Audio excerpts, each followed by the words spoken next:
So we've been getting calls on my laser is not firing. So here's a few things you're gonna wanna check if your laser isn't firing. First thing, it could be firing, but the mirrors aren't aligned, so you aren't getting a beam. So the first thing, get some tape, stick it to mirror 1, press pulse, see if you get a pulse mark.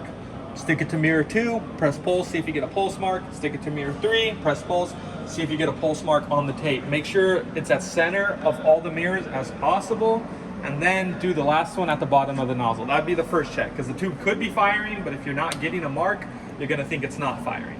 It'd be the first thing to check. The next thing to check would be to see if your chiller is on. So our chiller's back there, it's on, here the fan's whirring. You can also see, if you look at the other side, you have an LCD screen or an LED screen, whatever it is. Make sure that's on, make sure the hoses are connected, make sure they're not pinched. If they are, usually the chiller will start beeping. And then make sure this cable is plugged in. This is the signal cable between the chiller and the laser that tells it to fire. That'd be the second thing to check. Third thing to check, you have a magnet up here. You have a switch right here. Now, most of the time these switches are tilted out of 45, that's fine. Sometimes this rubber gets in the way, you can cut it away. You could also get some magnets, stick it right to this switch right here. Now on these newer lasers, this laser is about 4 years old. On the newer lasers, there's also a little door switch right here. So you'll have the magnet switch and a door switch in this area that has a little metal prong on it. So when you shut the door, that metal prong is depressed. If that metal prong does not depress, it will not fire. So you'll have the depressed metal, you need the depressed metal prong that is mounted right here, and then you need the magnet right here on the newer lasers that are going out. So if neither one of those are making if the door isn't making contact with neither one of these switches, then it's not gonna fire as a safety precaution.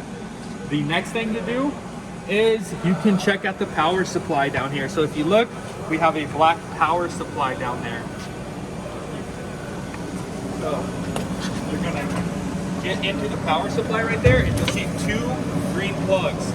One with 3 wires, one with 4 wires. Unplug the 4-wire one,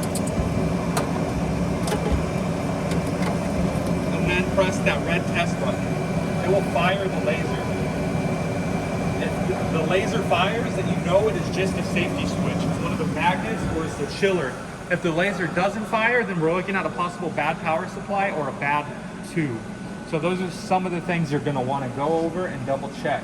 If you hear arcing in the back when you try to fire something, more than likely the tube's bad. If you hear like a little cracking noise, crackling of any kind, a snapping noise, more than likely it's the tube is arcing in the back where the red hot wire is, and more than likely the tube is cracked at that point. So make sure you always put that red cap on so that doesn't happen. So that's pretty much the main causes. I mean, it could be mirror 3 or your lens is also damaged. So that'll be